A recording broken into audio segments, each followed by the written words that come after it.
ముఖ్యమంత్రి రేవంత్ రెడ్డి గారు ఒక్కొక్కటిగా ఇంప్లిమెంట్ చేసుకుంటూ ఏదైతే మీరు అందించినటువంటి ఆదరణ మీ అందరి ప్రేమాభిమానంతో ఆ రోజు మీరు ఓట్లేసినటువంటి మీ ఓట్ల ద్వారా ఈ ప్రజా ప్రభుత్వం ఏర్పడిన మొదటి రోజు నుంచే తెలంగాణలో ఉన్నటువంటి మా అక్క జిల్లాలకు మహిళలకు పెద్దపీట వేసింది కాంగ్రెస్ ప్రభుత్వం.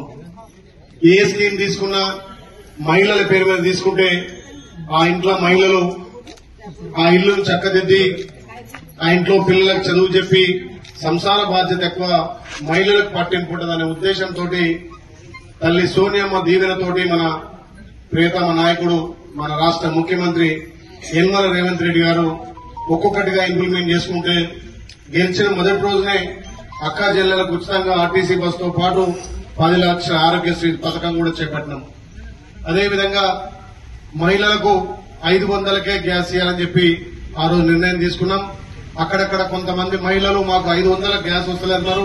ఇప్పుడే ఎండీ వారు ఇక్కడనే స్టేజ్ మీద చెప్తున్నా, ఎవరైతే 500 పథకంలో ఇంకేమైనా లబ్దిదారులు మిస్ అయితే తప్పకుండా మీరు దాన్ని పర్యవేక్షణ చేసి ప్రతి ఒక్క అర్హులందరికీ 500 గ్యాస్ ఇచ్చినట్టుగా చూడాల్సిందిగా ఇక్కడనే ఎండీ వారు చెప్పడం జరుగుతుంది. అదే కాకుండా మీ అందరి పేదోళ్ల ఇళ్లకు 200 యూనిట్లు ప్రతి పేదోడికి ఉచితంగా ఇవ్వడం జరుగుతుంది. మీరు కరెంటు బిల్లు కడుతున్నారు ఎవరన్నా? కరెంటు బిల్లు కడతలేదు కదా. కనీసం 800 1000 రూపాయలు మీకు ప్రతి నెల కరెంటు బిల్లు వచ్చేది.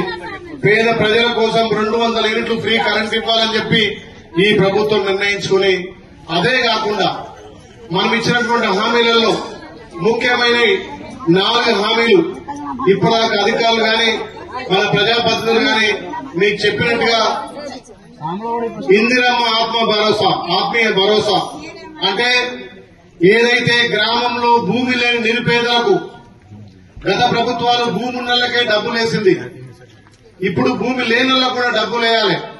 దాన్ని ఇందిరమ్మ ఆత్మ భరోసా అని చెప్పి గుంట భూమి లేని వాళ్లకు సంవత్సరానికి 12,000 రూపాయలు ఇవ్వాలని చెప్పి లబ్దిదారులు ఎంపిక చేసి రేపు 26 జనవరి నుంచి మీ ఖాతాలలో 26 తారీఖు నుంచి మొదటి దశగా 6,000 రూపాయలు, రెండో దశగా 6,000 రూపాయలు, అంటే సంవత్సరానికి 12,000 రూపాయలు భూమి లేని నిరుపేదలకు ఇచ్చేటట్టుగా మన ప్రభుత్వం గుర్తించింది.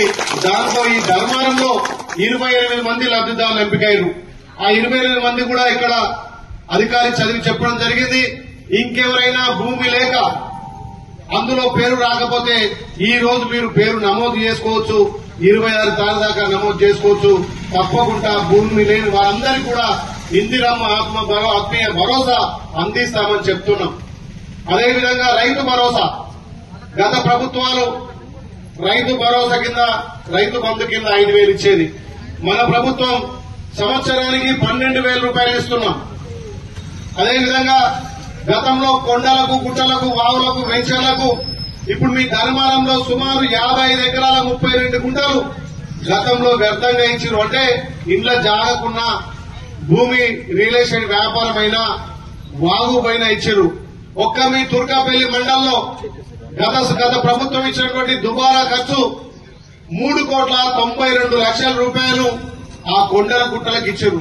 అంటే ఒక్క తుర్కాపల్లిని సంవత్సరానికి 4 కోట్ల రూపాయలంటే 6 సార్లు ఇచ్చారు.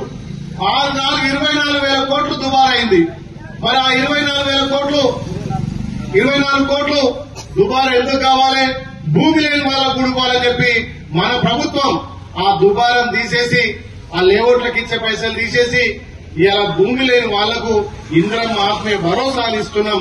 ఇంకా చాలా మంది అంటారు, మరి మాకు 10 ఎకరాలు ఉంది, మాకు 5 ఎకరాలు ఉంది, మా చుట్టూ చెలకనే, మాది పొడవబడ్డది, మేము దుంతలేము, జొన్నలు వేస్తలేము, ఊరేస్తలేము. ఏది వేయకుండా సరే ఈ గ్రామంలో వాళ్ళు చదివినటువంటి 55 ఎకరాలు తీసేసి మిగతా ప్రతి భూమికి ఎకరాకు 6,000 చొప్పున మీకు రైతు భరోసా పడబోతుంది. ఎవరు కూడా అధైర్యపడద్దు. అది మన ప్రభుత్వం, మన ప్రజాపాలన. అందుకే మీరందరూ సద్వినియోగం చేసుకోవాలని చెప్పి తెలియజేస్తున్నాం. ఇంకెవరైనా ఆ భూమిలో రియల్ ఎస్టేట్ వ్యాపారం ఉంటే ఇక్కడ చెప్పొద్దు, అవి డిలీట్ చేసి పేదవాళ్లకు సంక్షేమ పథకాలు అందాలనే మన ప్రభుత్వం ముందుకు పోతుంది. ఇక మీరు గత 10 సంవత్సరాలుగా మా తెలంగాణ వస్తే మా పిల్లలకు ఉద్యోగాలు వస్తాయి, మాకు రేషన్ కార్డులు వస్తాయి, మాకు ఇండ్లు వస్తాయని ఎదురు చూస్తున్నాం. మన కళ్ళు కాయలు కాస్తుంది. కానీ మనకు 10 ఏళ్లల్లా పిల్లలు పెళ్లైనా, మన ఇంటికాడ బిడ్డ పెళ్లైతే అత్తారింటి పోగానే రేషన్ కార్డు కట్ అవుతుంది. మరి మన బిడ్డ కాడ అత్తారింటి కాడ రేషన్ కార్డు రావాలి. అట్లాంటిది రాలే. 10 ఏళ్ల కొలిగే పిల్లలు పెళ్లి చేసినాం, పోరాగాలు పుట్టిరు, వాళ్లకు రేషన్ కార్డు లేదు. మరి మన ప్రభుత్వం మీరందరూ ఆశీర్వదించినటువంటి ఈ ప్రజా ప్రభుత్వంలో మన గౌరవ ముఖ్యమంత్రి రేవంత్ రెడ్డి గారు ఒక నిర్ణయం తీసుకున్నాడు. ప్రతి గ్రామంలో రేషన్ కార్డు లేనటువంటి వాళ్ళు ఉండొద్దు. నిరుపేదలందరికీ రేషన్ కార్డు అందాలి. ఎవరైతే గతంలో రేషన్ కార్డు ఉండి పిల్లలు పుట్టిన తర్వాత ఆ పిల్లల ఎంట్రీ చేసుకోవాలని చెప్పి మన ప్రభుత్వం ఈ 10 ఏళ్ల కలను సార్థక చేసి రేపు 26 తారీఖు నుంచి రేషన్ కార్డులు ఇందిరా మిల్లు ఇవ్వబోతున్నాం.